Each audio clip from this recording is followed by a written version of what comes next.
जो periodic table में है ना, उसको इस तरह से सजाओ ही नहीं। क्या करो, आप उसको परमाणु भार के हिसाब से सजा दो। परमाणु भार के हिसाब से सजा दो।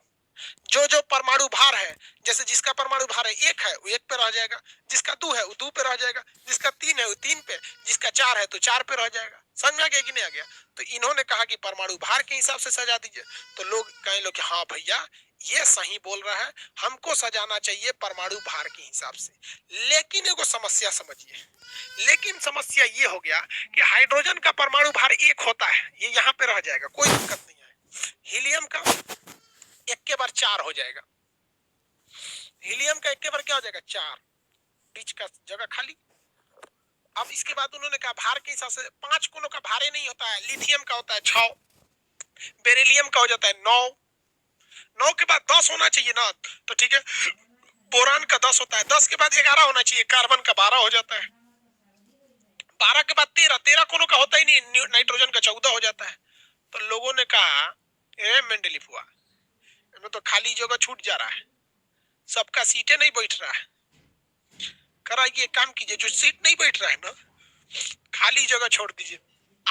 आने वाला वैज्ञानिक कोई तत्व खोजेगा, सब उनमें बैठा देगा। तो भविष्य में आने वाले तत्वों के लिए मेंडलीफ ने क्या किया था? जगह छोड़ दिया था। मेंडलीफ ने क्या किया था? जगह छोड़ दिया था। लेकिन मेंडलीफ की आवर्त सारणी सक्सेस कर गई थी। परफेक्ट नहीं थी लेकिन सक्सेस कर गई थी। परफेक्ट नहीं थी लेकिन सक्सेस कर गई थी। तो इसीलिए मेंडलीफ को हम लोग क्या कहते हैं? पीरियोडिक टेबल का बाप, जनक कहा जाता है। क्या कहा जाता है? जनक कहा जाता है। कि इसी ने पहला दिमाग दिया कि पीरियोडिक टेबल में कैसे चीजों को रखा जाता है। और इन्होंने क्या किया था? जो लाइन बनाई थी, जो लाइन बनाई थी, 1 लाइन, 2, 3, 4, 5, 6, 7, इन्होंने कितनी लाइन बनाई थी? 7 लाइनें बनाई थी। और इस तरह से कितना बनाया था? 9 ठो। 1, 2, 3, 4, 5, 6, 7, 8, 9। यानी मेंडलीफ का पीरियोडिक टेबल इतना ही था। मेंडलीफ का पीरियोडिक टेबल इतना ही था।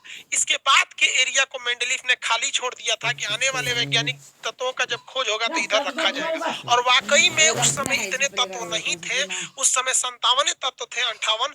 तो उसके बावजूद मेंडलीफ को पता था कि आने वाले समय में तत्वों की खोज होगी तो उसे इधर रखा जाएगा। तो मेंडलीफ की आवर्त सारणी में वर्गों की संख्या, वर्ग मतलब होता ऊपर नीचे, ऐसे ऐसे याद रखने का तरीका समझिए। हम लोग भी जब पढ़ते थे ना तो भूल जाते थे। ससुराई आवर्त है कि वर्ग है? तो ध्यान से समझिए, कैसे याद रखिएगा। जैसे हम आपसे कह देते हैं 4 का वर्ग लिखिए। किसका वर्ग लिखना है? 4 का वर्ग लिखिए। तो क्या करते हैं? 4 का वर्ग ऐसे लिख देते हैं, ये 4 का वर्ग है, ये 4 का वर्ग है। अरे 4 का वर्ग ऐसे नहीं लिखा जाता है। देखो एगो कह रहा है कि सर 4 का वर्ग 16 होगा।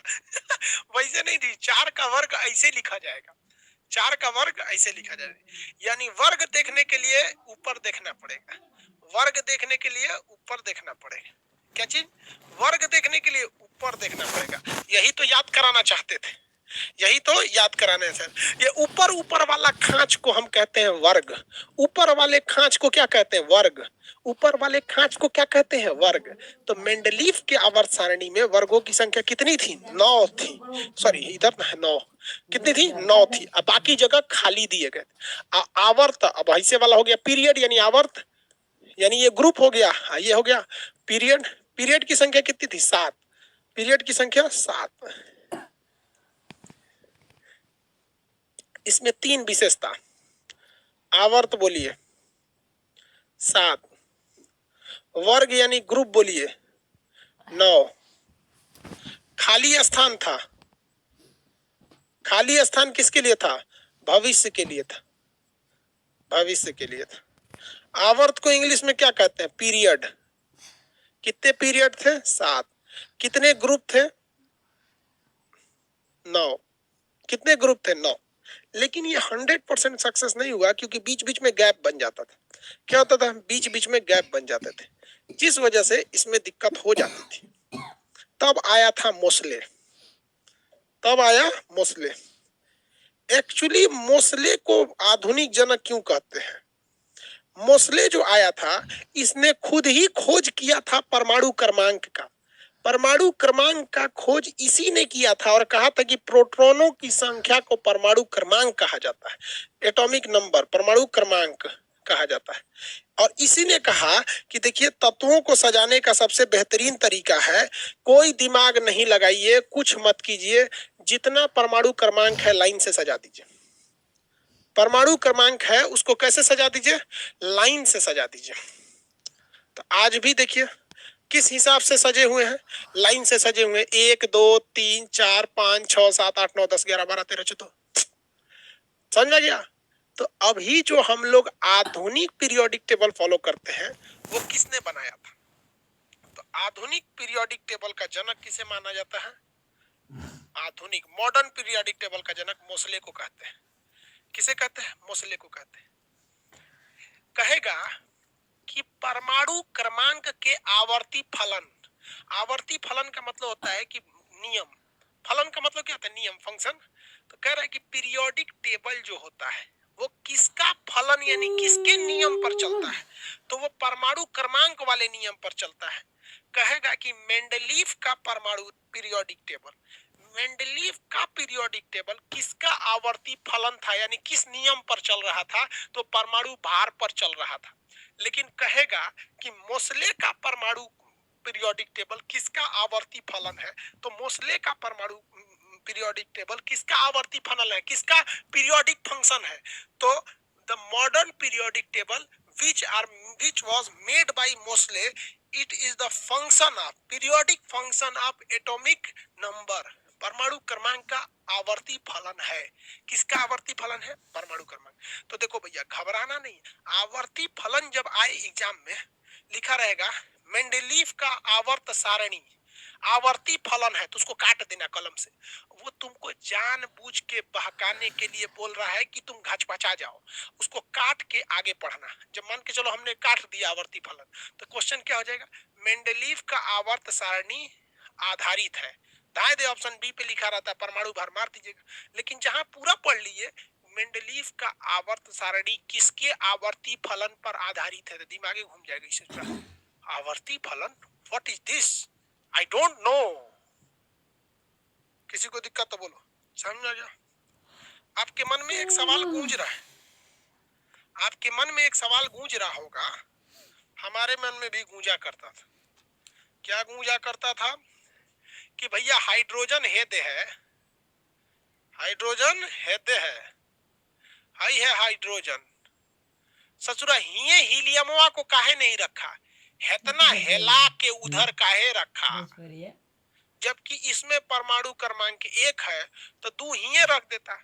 तो दिक्कत ये था कि हाइड्रोजन का गुण जो था वो मैच करता था हीलियम से, और हीलियम का मैच करता था सोडियम से, सोडियम का मैच करता था पोटेशियम से, इसका करता था रुबिडियम से, इसका करता था सीजियम से, इसका करता था फ्रांसियम से। तो इसने एक जगह सजा दिया। फिर इसकी लंबाई इस तरह से डिसाइड किया, इस तरह से डिसाइड किया कि ये इसका परमाणु क्रमांक था 3। अब ये सोचा कि भैया मैच तो करता है ये हाइड्रोजन में से, लेकिन इसका परमाणु क्रमांक है 3, इसलिए उस ससुरा को कोना में गैप किया यहाँ पर। और ये जितने थे सब हीलियम, नियान, आर्गन, क्रिप्टन, जेनान, रेडान, ये सब आपस में मैच करते थे। तो इसको उबड़ खाबड़ इस हिसाब से बनाया गया है, इस हिसाब से बनाया गया है जानबूझ के कि एक जैसे गुणधर्म वाले चीज एक ही जैसे वर्ग में आए, एक जैसे वर्ग में आए। जानबूझ के उबड़ खाबड़ किया गया है, इसको जानबूझकर उबड़ खाबड़ किया गया है। इसको बनाने में कई साल लगे थे इस उबड़ खाबड़ आकृति। किसी को दिक्कत तो बोलिए। पीरियोडिक टेबल का हिस्ट्री में किसी को दिक्कत तो बताइए। क्या बच गया जी? खाना वाना खाना है कि नहीं आप लोग को? किसी को दिक्कत पीरियोडिक टेबल में? किसी को कोई पीरियोडिक टेबल में यहाँ तक में तो दिक्कत नहीं होना चाहिए। अब हम समझते हैं ब्लॉक। पीरियोडिक टेबल में कुछ क्या होते हैं? सब ब्लॉक होते हैं। पीरियोडिक टेबल में क्या होते हैं? सब कुछ ना कुछ ब्लॉक पाए जाते हैं। पीरियोडिक टेबल में क्या होंगे? ब्लॉक पाया जाएगा। ब्लॉक मतलब होता है एरिया। इसमें मेनली 3 ब्लॉक 4 ब्लॉक पाया जाता है। इस ब्लॉक को कहते हैं एस ब्लॉक, इस ब्लॉक को क्या कहते हैं? S block. इस एस ब्लॉक में जितने चीजें पाए जाते हैं वो बहुत ही हल्के होते हैं, मुलायम होते हैं, ज्यादा भारी नहीं होते हैं, ज्यादा भारी नहीं होते हैं, बहुत ही ज्यादा एक्टिव होते हैं, किसी से जाके सट जाते हैं। इसीलिए ये जब भी जमीन में पाए जाते हैं शुद्ध रूप से नहीं पाएंगे, किसी न किसी से सट्टल मिलेंगे सब, किसी न किसी से सट्टल मिलेगा सब। ये हल्के होते हैं, जैसे सबसे हल्का लिथियम होता है। ये बहुत ही क्रियाशील होते हैं, जैसे पोटेशियम होता है, जैसे सोडियम होता है। सोडियम इतना क्रियाशील होता है, इतना एक्टिव होता है, इसे ससुरा को मट्टी तेल में रखना पड़ता है, नहीं तो धधक जाएगा, पानी में रख देंगे तो। यहाँ पे सबसे क्रियाशील पोटेशियम होता है, सबसे हल्का लिथियम होता है। हाइड्रोजन को आवारा तत्व तो कहा जाता है, कहीं भाग जाता है यहाँ पर, किसी को दिक्कत। ये हल्के होते हैं, इन्हें आराम से काटा जा सकता है। सोडियम एक ऐसा धातु है जिसे चाकू से काटा जा सकता है, चाकू से काटा जा सकता है। तो ये है भैया एस ब्लॉक। इधर वाला कहलाता है पी ब्लॉक। ये क्या कहलाएगा? P block. ये पी ब्लॉक में आपको सॉलिड भी देखने को मिलेगा, लिक्विड भी देखने को मिलेगा, गैस भी देखने को मिलेगा।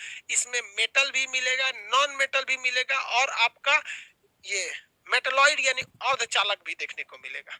इसमें सारी वैरायटी देखने को मिल जाती है। इसमें अक्रिय गैस भी देखने को मिल जाते हैं। ये है आपका पी ब्लॉक। अब आते हैं हम लोग, थोड़ा नजर दौड़ाते हैं डी ब्लॉक की ओर। ये सबसे ज्यादा तत्व किसमें है? सब डी ब्लॉक में है। इस ससुरे सब बहुते मजबूत होता है, सब बहुते मजबूत होता है। सब क्या होंगे? सब बहुते मजबूत होता है। हमारी जरूरत की ज्यादातर चीजें इसी में है, हमारी जरूरत की ज्यादातर चीजें इसी में है। चाहे वो स्टील बनाने के लिए क्रोमियम हो, घर बनाने के लिए लोहा हो, विटामिन बी 12 में कोबाल्ट हो, चाहे वो निकल हो।